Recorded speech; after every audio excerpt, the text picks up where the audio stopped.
মুসলমানদেরকে কিভাবে কোণঠাসা করা যায় এবং অদূর ভবিষ্যতে আমাদের সন্তানদেরকে কিভাবে নাস্তিক বানানো যায়, এই নীল নকশা আঁকানো হচ্ছে। এমনই সময় এই মাহফিল নিঃসন্দেহে জাতির জন্য বিশাল বড় এক নিয়ামত, জোরে বলেন ঠিকই ঠিক না? এজন্য আবার মহব্বত আর ভক্তি শ্রদ্ধা নিয়ে সবাই বলি আলহামদুলিল্লাহ। আমার ভাইরা, সূরা আলাকের প্রথম আয়াত তেলাওয়াত করেছি। আল্লাহ পাক এই আয়াতের মধ্যে মানুষ তৈরির সূচনা আল্লাহ পাক তুলে ধরেছেন এবং মানুষ কোন লেখাপড়া করবে, কি করবে, সর্বপ্রথম মানুষের টার্গেট কি হওয়া দরকার, মানুষের জীবনে সর্বপ্রথম কোন সিদ্ধান্ত নেবে, এই আয়াতের মধ্যে আল্লাহ পাক জানিয়ে দিয়েছেন মানুষকে। আমার ভাইরা, আল্লাহ পাক জানেন, আগের থেকেই জানেন পৃথিবী নামক এই ভূখণ্ডের মধ্যে অসংখ্য রাষ্ট্র হবে। এই রাষ্ট্রের মধ্যে একটা ছোট্ট একটা দেশ হবে বাংলাদেশ, এটা আল্লাহ পাক আগেই জানেন।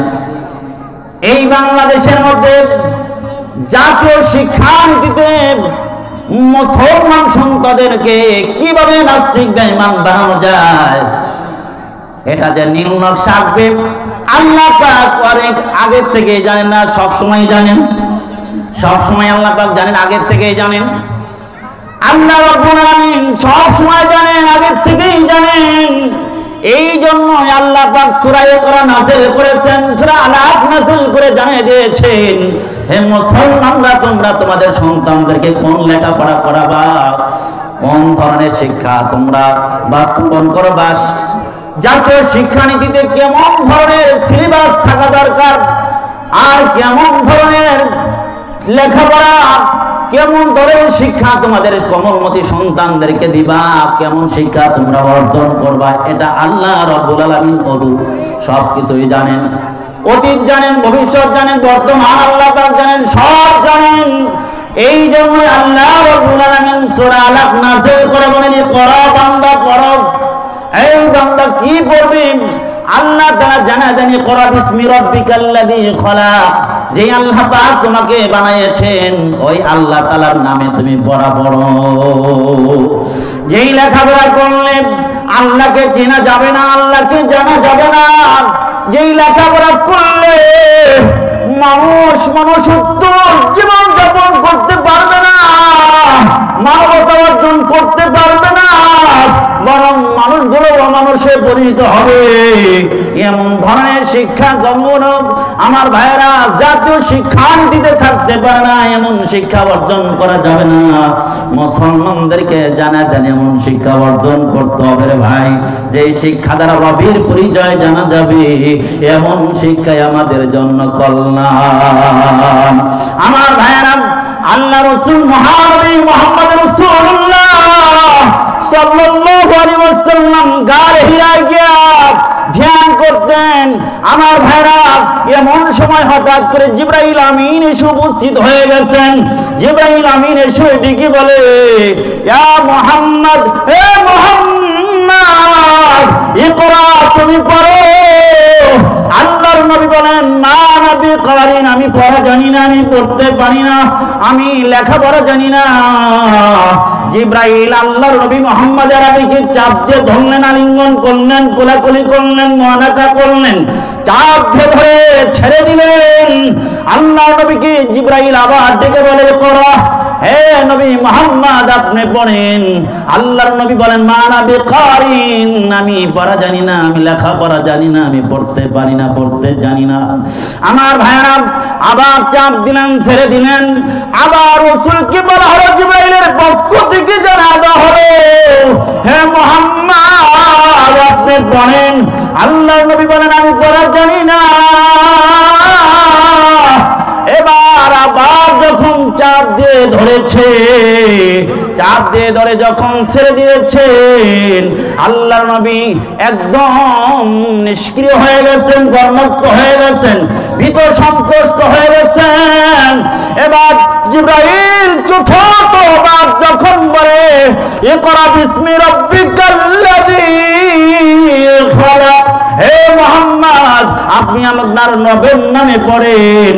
এবার আল্লাহ রাসূল সাল্লাল্লাহু আলাইহি ওয়াসাল্লাম সূরা আলাকের প্রথম নাম্বার আয়াত থেকে 4 নাম্বার আয়াত পর্যন্ত পড়া আরম্ভ করে দিলেন। সুবহানাল্লাহ, 4 আয়াত পড়লেন। আমার ভাইরা, আল্লাহ নবী বিশ্বনবী মুহাম্মদ আরবি এই 4 আয়াত পড়লেন।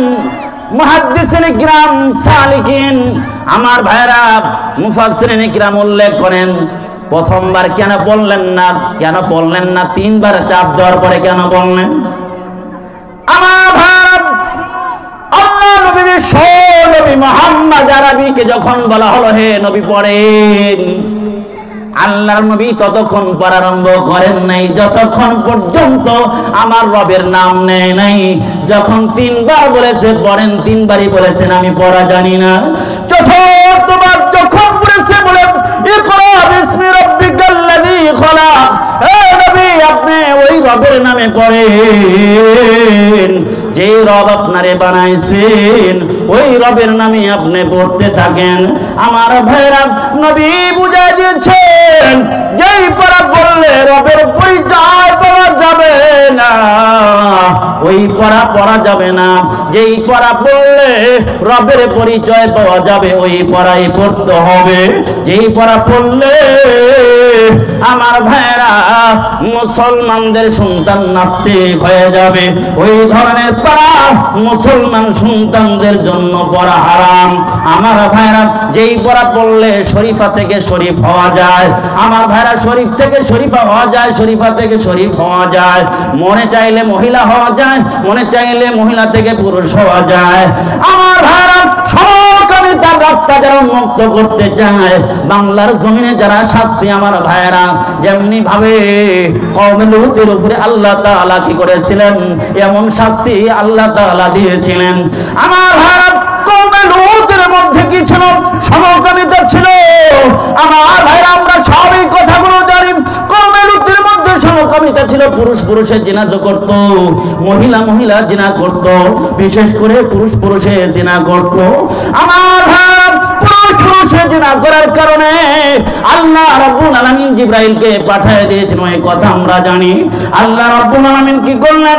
জিবরাইলকে আদেশ দিলেন, যাও ওই জিবরাইল আর করিস তাড়াতাড়ি যা, তাড়াতাড়ি। জিবরাইল গিয়া কওমে লূতের কাছে গিয়া, আমার ভাইরা ইতিহাস বলা উদ্দেশ্য না, আমার মেসেজটা দেওয়া উদ্দেশ্য। জিবরাইল এসে কি করলেন? বললেন, হে লূত পয়গম্বর, আপনি আপনার ফ্যামিলি নিয়ে রাতে সকাল হওয়ার আগে এই এলাকা থেকে বেগে যান, আপনি তাড়াতাড়ি সরে যান। কারণ হইল আল্লাহ তাআলা আদেশ দিয়েছে এই জারকগুলোকে আল্লাহ তাআলা ধ্বংস করে দিবে, সকাল বেলায় ধ্বংস করে দিবে। কারণ হইল পুরুষ পুরুষে সমকামিতা করা, যৌন সেক্স বাস্তবায়ন করা, এটা হলো উল্টা। এই জন্য আল্লাহ রাব্বুল আলামিন এমন শাস্তি দিলেন যেটা উল্টা শাস্তি। আল্লাহ রাব্বুল আলামিন জিবরাইলকে জানায় দেন, জিবরাইল যা। এবার জিবরাইল এসে কি করলেন? তার একটা ডানা আমার ভাইরা ওই এলাকার মাটির নিচে ঢোকায় দিলেন।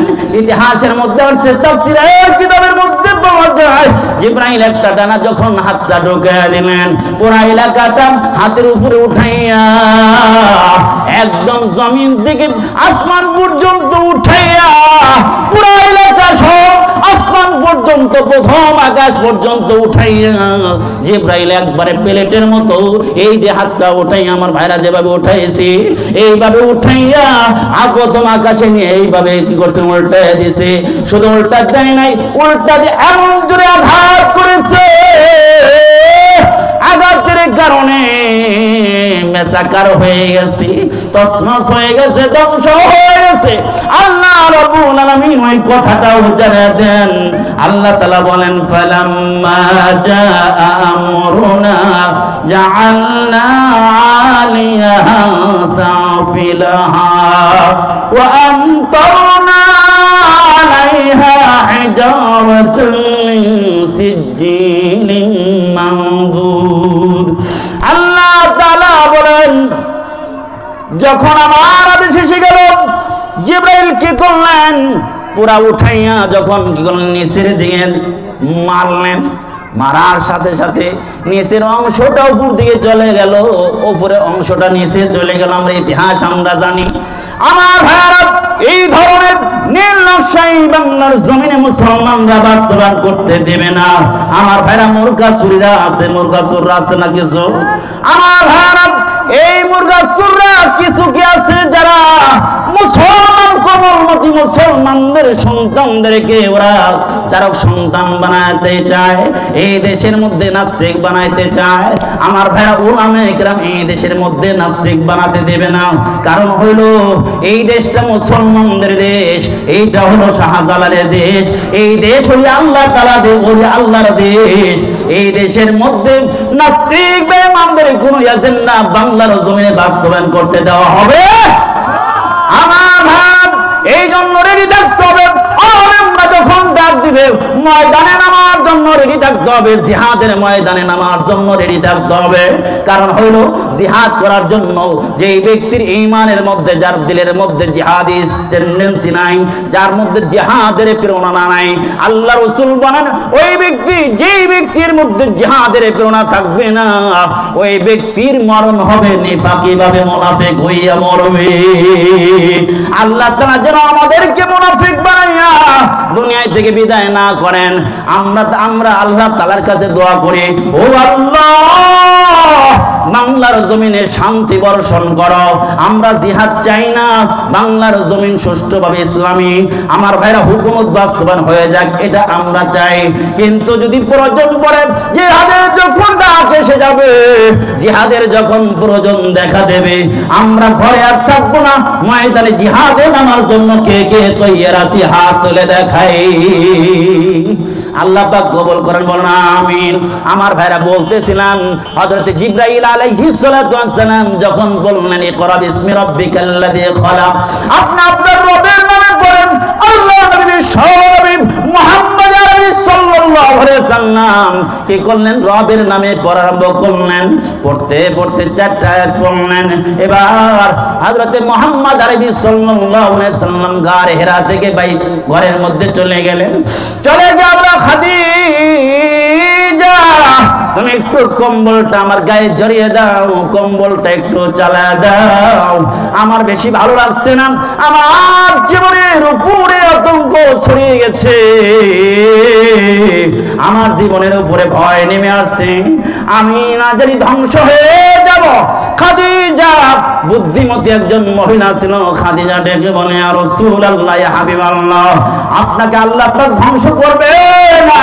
কেন না? কারণ হইলো আপনি তো ইয়াতীমদেরকে আশ্রয় দেন, আপনি বিধবাদেরকে আশ্রয় দেন, অসহায় মানুষদের পাশে দাঁড়ান, এই জন্য আপনাকে কোরআন আল্লাহ ধ্বংস করবে না। কি হয়েছে? এবার কম্বলটা টানায় দেওয়া হয়েছে, রাসূল রেস্ট করলেন। এবার যখন শোয়া থেকে উঠে পড়লেন, এবার খাদিজা ডেকে বলে, ইয়া রাসূলুল্লাহ, ইয়া হাবিবাল্লাহ, আপনি ভয় করবেন না, আমার চাচাতো ভাই ওরাকা ইবনে নাওফাল, বুখারী শরীফের বর্ণনা, ওরাকা ইবনে নাওফাল খাদিজাতুল কুবরার আপন চাচাতো ভাই, তার কাছে মুহাম্মদ আরবিকে নিয়ে গেলেন। এবার বলেন, হে ওরাকা চাচা, একটু দেখেন আপনার ভাতিজাকে, দেখেন মুহাম্মদকে একটু দেখেন, তার কি হয়েছে, কথাগুলো শুনে ইসমা, আপনি কথাগুলো শুনেন। এবার ওরাকা ইবনে নাওফাল ডেকে বলে, ও মুহাম্মদ, বলো দেখি তোমার কি হয়েছিল, একটু বলা যাবে কি? আল্লাহ নবী সবই মুহাম্মদ আরবি সাল্লাল্লাহু আলাইহি ওয়াসাল্লাম ডিটেইল সব কিছু বলে দিলেন। এবার যখন বললেন, ওরাকা ইবনে নাওফাল ডেকে বলে, মুহাম্মদ তুমি ভয় করো না, তোমার কাছে ওই ব্যক্তি এসেছিল, ওই ফেরেশতা এসেছিল, যেই ফেরেশতা হযরতে মুসা পয়গম্বরের কাছে এসেছিল, ওই যে ফেরেশতা লক্ষ লক্ষ পয়গম্বরদের কাছে এসেছিল, ওই ফেরেশতা আল্লাহ রাব্বুল আলামিন তোমার কাছে পাঠিয়েছেন। যাই না রাখো, এই ফেরেশতা যার কাছে আসে, ওই ব্যক্তি সে নিজের দেশে থাকতে পারে না। অদূর ভবিষ্যতে আমার মনে হয় যদি ওই সময় থাকতাম রে, যখন তুমি নবুয়ত লাভ করবা, ওই সময় যদি আমি ওরাকা ইবনে নাওফাল জীবিত থাকি, তাহলে অবশ্যই তোমার পক্ষে আমি কাজ করব, কারণ হইল মক্কার লোকেরা তোমাকে মক্কায় থাকতে দেবে না। আমার ভাইরা, আল্লাহর নবী বিশ্বনবী মুহাম্মদ আরবি কি বলেন, এ ওরাকা কেন গো থাকতে দিবে না? আমি মক্কায় কেন থাকতে পারবো না? আমার কি অপরাধ? কেন তারা বের করে দিবে, মক্কা থেকে বের করে দিবে কেন? কারণ কি, কি জন্য আমারে বের করে দেবে? ওরা কেমন নফল ডেকে বলে, মুহাম্মদ তুমি জানো না তুমি অদূর ভবিষ্যতে কি তুমি পাইতেছ, কি কেমন মানুষ তুমি হইবা? এমন সম্পদ আল্লাহ তোমার দান করবে, যেই সম্পদ যাকে আল্লাহ পাক দিয়েছে ওই ব্যক্তি সাথে শত্রুতা করা হয় নাই, এমন লোক এমন নবী পাওয়া যাবে না। কারণ আল্লাহ তোমার নবী বানাইবে, কারণ তোমাকে আল্লাহ তাআলা নবুয়ত দান করবে। এর থেকে বোঝা যায়, কথা থেকে বোঝা যায়, যারা হকের আওয়াজ দিবে তাদের শত্রু অবশ্যই থাকবে, যারা হকের আওয়াজ দিবে, হকের কথা বলবে, তাদের শত্রু অবশ্যই থাকবে। যেই আলেম হকের কথা বলবে তাদেরকে দেখবেন সব মুসলমান দেখবে, দেখতে পারবে, ভালোবাসবে, এটা হতে পারে না। কারণ হইল কিছু অ্যালার্জি মার্কা মুসলমান আছে কি নাই, জোরে বলেন আছে কি নাই? কারণ হইল হকের আওয়াজ দিলে দেখবেন হক কথা বললে, সুদের বিরুদ্ধে কথা বললে, ঘুষের বিরুদ্ধে কথা বললে, চুরি করলে, আমার ভাইরা একটা সুতা চুরি করলে, মসজিদ দিকে ধরা পড়লে জনমের মতো তাকে মার দেওয়া হয়। কিন্তু এই দেশের এমপি মন্ত্রী লক্ষ কোটি টাকা পাচার কইরা বেগমপাড়া যখন বাড়ি তৈরি করে, ওটা যখন নিউজ হয়, আমার ভাইরা যখন প্রকাশ পেয়ে যায়, চুরির কথা প্রকাশ পেয়ে যায়, ওই কথা ময়দানেও বলা যায় না। জোরে বলেন ঠিক কি ঠিক না? আমার ভাইরা, বাংলার জমিনে এক জোড়া সুতা চুরি করলে যদি তার উপরে কিল ঘুষি এসে যায়, আমার ভাইরা সেই সমস্ত এমপি মন্ত্রীরা এই দেশের টাকা পাচার করে বিদেশের বাড়িতে পাঠাইবে, বলেন দেখি ওদেরকে জাতীয় মসজিদ বাইতুল মুকাররমে খরচ পায়া দেওয়া দরকার ছিল কিনা? আমার ভাইরা, এই দেশের সম্পদ যদি সুষ্ঠু ব্যবহার হয়, সুষ্ঠু বন্টন হয়, বাংলার জমিনে বেশি দিন লাগবে না। আমার ভাইরা, বাংলাদেশের মধ্যে যাকাত নেওয়ার লোক পাওয়া যাবে না। জোরে বলেন ঠিক কি ঠিক না? আমার ভাইরা, যে কথা বলতেছিলাম, আল্লাহ তাআলা জানা দেন, ইকরা বিসমি রাব্বিকাল্লাযী খালাক। এই আয়াত নাযিল করলেন কখন? যেই সময় মক্কার লোকেরা, এই দোস্ত, মক্কার লোকেরা যেই সময়টাকে আইয়ামে জাহিলিয়াতের যুগ বলা হয়, ওরা কি মূর্খ ছিল? তাহলে মূর্খর যুগ বলা হয় কেন? ওরা কি সবাই মূর্খ ছিল? না না, মূর্খ ছিল না। কারণ হলো আবু জেহেলের আসল নাম ছিল আবুল হেকাম, শিক্ষিত ওদের বাবা, অথচ আল্লাহ তাআলা তার নাম রেখে দিল আবু জাহাল। কারণ কি? আমার ভাই একটা কবিতার মধ্যে আছে, আন্নাসু কান্নাউহু আবা হিকামিন, আন্নাসু কান্নাউহু আবা হিকামিন, আল্লাহু কান্নাহু আবা জাহালিন। আল্লাহু আকবার বলেন। আমার ভাইরা, মানুষগুলো তাকে নাম দিয়েছিল আবুল হিকাম। আল্লাহ তাআলা বলেন না, ওর নাম আবুল হিকাম না, কারণ হলো সত্য সে মানতে চায় নাই, সত্য গ্রহণ করে নাই, সত্য পছন্দ করে নাই। এই জন্য আল্লাহ তাআলা তার লকব আর উপাধি দিয়েছে আবু জাহাল। আমার ভাইরা, ওই সময়ের মানুষরা মূর্খ ছিল না, তারাও ছিল শিক্ষিত জাতি। কিন্তু তখনকার মানুষদেরকে মূর্খ কেন বলা হলো বাবাজি? এদিক খেয়াল করি, তারা কি মূর্খ ছিল না? মূর্খ ছিল না, মূর্খ ছিল না। তারা সবাই শিক্ষিত ছিল, কিন্তু যে শিক্ষা অর্জন করলে প্রকৃত মানুষ হয়ে যায়, যে শিক্ষা অর্জন করলে প্রকৃত গুণের মানুষ হয়ে যায়, যে শিক্ষা অর্জন করলে মালিকরে জানা যায়, মালিকরে চেনা যায়, ওই শিক্ষা ওদের কাছে অনুপস্থিত ছিল। যার কারণে মাটির তৈরি, লোহা তৈরি, পাথরের তৈরি, নিজ হাতে তৈরি কইরা মাথায় করে গড়ে আর সিজদা দেয়। আমার ভাইরা এখনো আছে নিজ হাতে বানাইয়া তারা সিজদা করে, আছে কি নাই? আমার ভাইরা ওই জামানাকে জাহিলের যুগ কেন বলা হয়?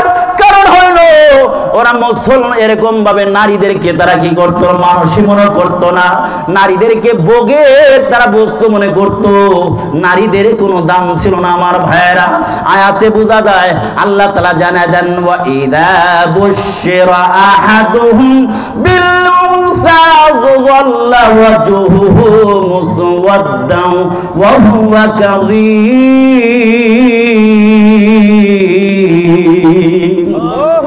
আল্লাহ বলেন ওই সময় এমন দুরবস্থা ছিল, কারো স্ত্রী গর্ভবতী হয়েছে, এবার বাচ্চা ডেলিভারি হবে, অপেক্ষায় আছে, সন্তান হবে, সন্তান হবে। ইযা বুশিরা আহাদুম বিল উনসা, যখন তার ঘর থেকে সংবাদ যত আপনার ঘরের মধ্যে একজন কন্যা সন্তান হয়েছে, যাল্লা ওয়াজহু মুসওয়াদ্দা, চেহারাটা কালো হয়ে যাইতো, ওয়া হুয়া কাযীম, রাগ গুসায় ফেটে পড়তো। ইয়াতাওয়ারা মিন কওমি সুআ, আরে ওরা কি করতো? কম থেকে আলাদা হইয়া গোপন হয়ে চলতো, কারণ তারা লজ্জা করতো। আরে লজ্জা করতো, আমার ঘরে মেয়ে হয়েছে, এই জন্য মেয়েদেরকে জীবন্ত দাপন করতো, মেয়েদেরকে জীবন্ত কবর দিত, মেয়েদেরকে যখন মন চাইতো ধর্ষণ করত। মেয়েদের কোনো দাম ছিল না। যারা রাষ্ট্রীয়ভাবে শক্তিশালী, রাষ্ট্রীয় সাপোর্ট ব্যবহার করে, দুর্বলতার কারণে সমাজের মধ্যে তাদের কোনো দাম ছিল না। এখন ওই অবস্থা হয়েছে কি হয় নাই? রাষ্ট্রীয় সাপোর্ট যাদের কাছে আছে আর রাষ্ট্রীয় সাপোর্ট যাদের প্রতি নাই, আকাশ আর জমিনের বৈষম্য আছে কি নাই? আমার ভাইরা, এই বাংলার সবচেয়ে উচ্চ শিক্ষাঙ্গন আছে জাহাঙ্গীরনগর বিশ্ববিদ্যালয়। সেই জায়গায় একজন স্ত্রী নিয়ে করতে গিয়েও কি আমার ভাইরা নিরাপত্তা নাই। স্বামীরে বেঁধে যদি আমার ভাইরা যৌথভাবে সম্মিলিতভাবে দর্শন করতে পারে, বলেন দেখি এই দেশের অবস্থা কেমন হয়েছে। আমার ভাইরা, আগামীকাল 14 ফেব্রুয়ারি বিশ্ব ভালোবাসা দিবস না, বড় বেহা দিবস।